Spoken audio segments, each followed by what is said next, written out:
Tiene la palabra el portavoz del Grupo Parlamentario Vox, Pablo Sáez Alonso Muñomer. Gracias, señora presidenta, y gracias, señor ministro, por su comparecencia, por la documentación entregada y por su exposición. Por fin nos enteramos oficialmente en qué consiste el mecanismo de equidad intergeneracional. Un mecanismo que no ha tenido la deferencia de informar sobre su contenido a los miembros de la Comisión del Pacto de Toledo. Es muy triste comprobar la importancia que usted concede a esta comisión. Un acuerdo que no proviene del diálogo social, ya que no ha contado con la firma de los empresarios y que critican abiertamente las asociaciones de autónomos. Y nos debemos preguntar, ¿por qué se descuelgan los empresarios y lo critican los autónomos? Pues porque es un mecanismo que implica principalmente un aumento de costes de las empresas. Aunque parezca increíble, el Gobierno propone aumentar los costes al empleo en un país con 3.416.000 parados. Poner barreras a la creación y el mantenimiento del empleo es un sinsentido, sabiendo que tenemos una tasa de paro del 14,57% de la población activa, mientras la media de la zona euro se sitúa en un 7,6%. Somos el país con una mayor tasa de desempleo de la zona euro. Hemos superado a Grecia. Es inconcebible no darse cuenta que los principales perjudicados de esta subida de los costes van a ser los autónomos y la pequeña y mediana empresa, quienes han sufrido con especial intensidad la crisis y, en muchos casos, sufren una importante asfixia económica y financiera. Recordemos que las pymes españolas son el principal motor de la economía del país. Engloban más del 95% de las empresas y generan más del 90% del empleo. Señor ministro, cuando en España tenemos una situación económica definida por las altas tasas de paro, la rigidez del mercado laboral, el exceso de normativas y burocracia, la inflación de precios y un elevado nivel de economía sumergida, subir el coste del empleo es una irresponsabilidad.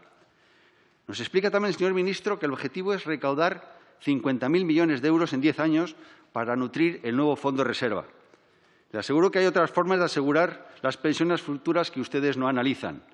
Lo que propone Vox es realizar una revisión en profundidad del gasto público, en base a la metodología del presupuesto en base cero, y hecha la cual reducir el gasto político superfluo.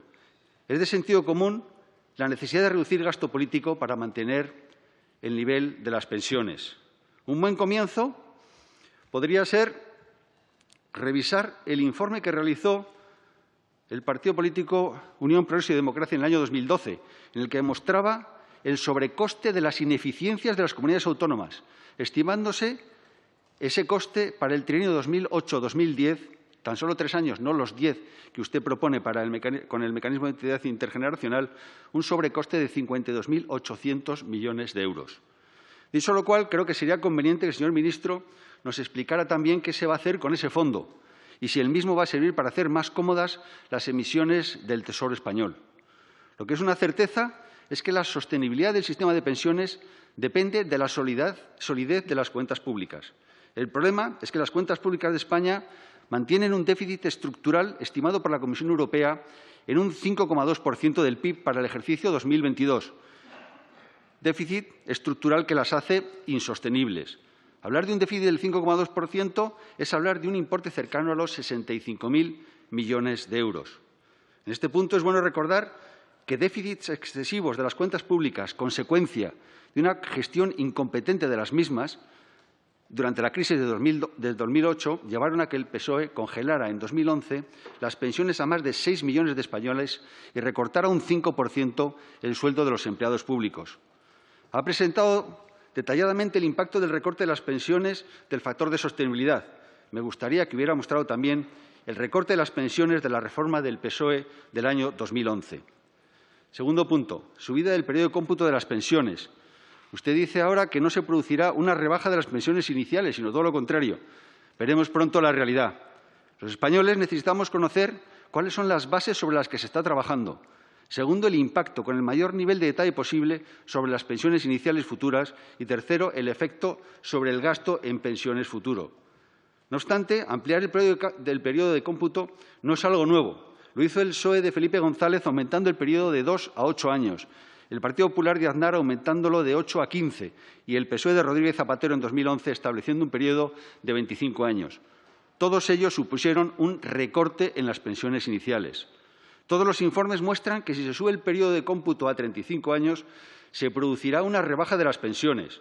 Un informe elaborado por expertos de las universidades de Valencia y Extremadura menciona que ampliar ese periodo de los 25 a los 35 provocará, en promedio, una disminución de la pensión inicial de un 8,6%.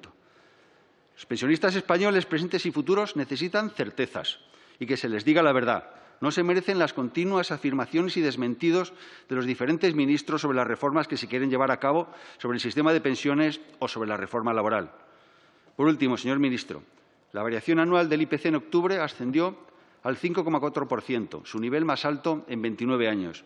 ¿Han calculado con los datos de octubre el importe del gasto extraordinario en pensiones que se producirá en el ejercicio 2022, tanto por la paga compensatoria como por la revalorización aplicable al mencionado ejercicio? Muchas gracias.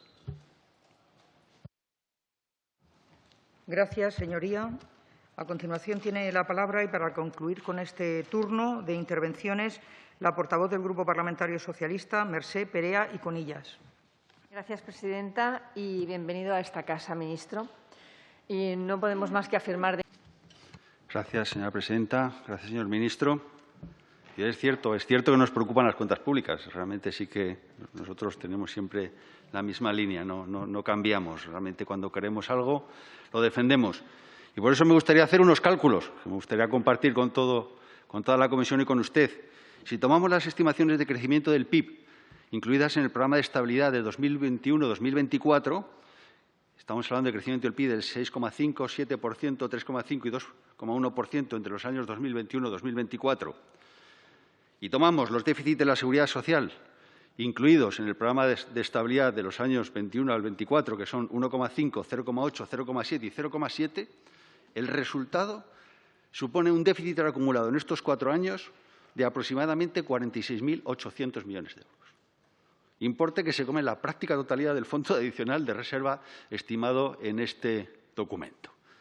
Y un tema más. Es cierto, como usted ha comentado, que la EPA refleja un mayor número de personas ocupadas en el tercer trimestre del año 2021 respecto a antes de la crisis, pero no es cierto que haya menos paro.